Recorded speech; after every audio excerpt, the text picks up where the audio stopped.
Today, magagata tayo ng scallops. Okay, ginataang scallops.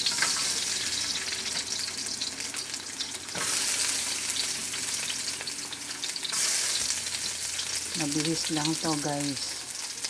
1 to 3 lang. Ang onion natin, ginger, garlic, ginger, and onion. Okay.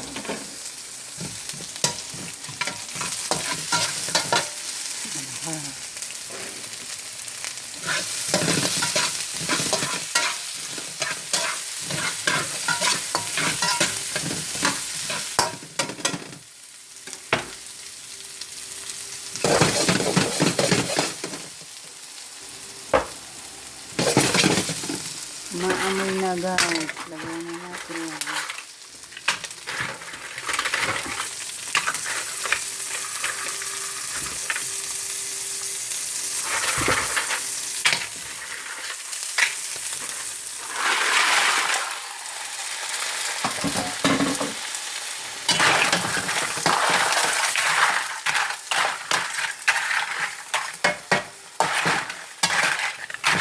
Madali lang maluto yan guys. Dahil nga scallops.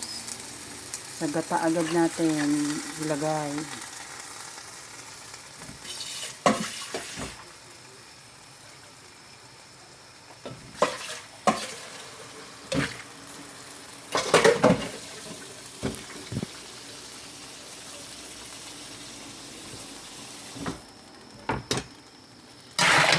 Yan. Yung nakaraan, yung inano ko lang. Simple lang siya, parang tinulang. Ayun, ginataan ko. Para at least maiba yung panlasa nila. Pag medyo na kulo-kulo ng konti, ilagay nyo na yung mga gulay. So, yan, carrot lang yung gulay. Hintayin lang natin yan, and then paminta. It's a kind of pepper. Okay, pepper.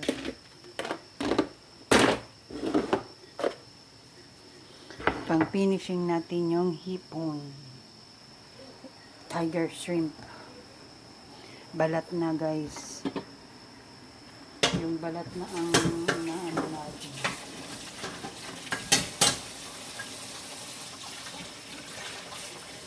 Ayan guys, pag kumukulo-kulo na,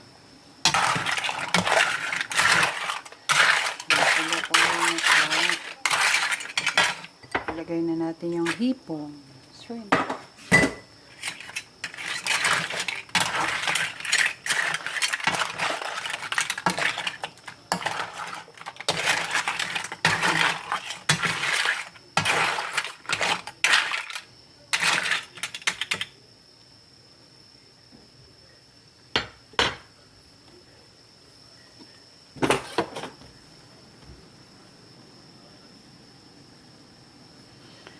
Pag kumulo na siya guys, kung gusto nyo dagdagan ng sili para maanghang, at saka itong onion. Green onion. Yung green onion natin. Yan. So, yan guys. Titimplahan nyo na lang yan ng asin. Depende sa panlasa nyo. So, kumuha lang ako ng a little bit piece ng asin. Yan. Pag maalat kasi mahirap na mabawi. Kaya tansyahan na lang yan guys. Okay? Yan nyo. Yung hipon natin ay ayun.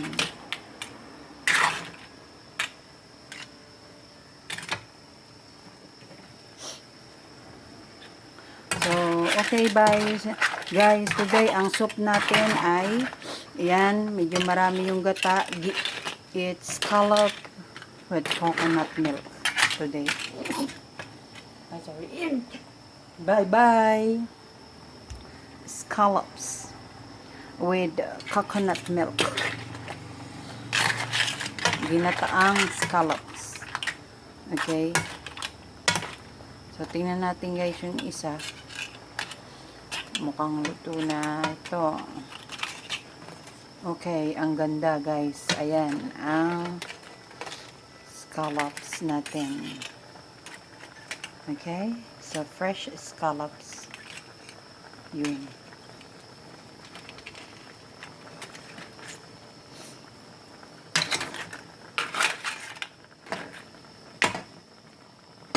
Okay, shrimp and scallops. Ginataan. Annyeong guys. Goodbye. Thank you very much.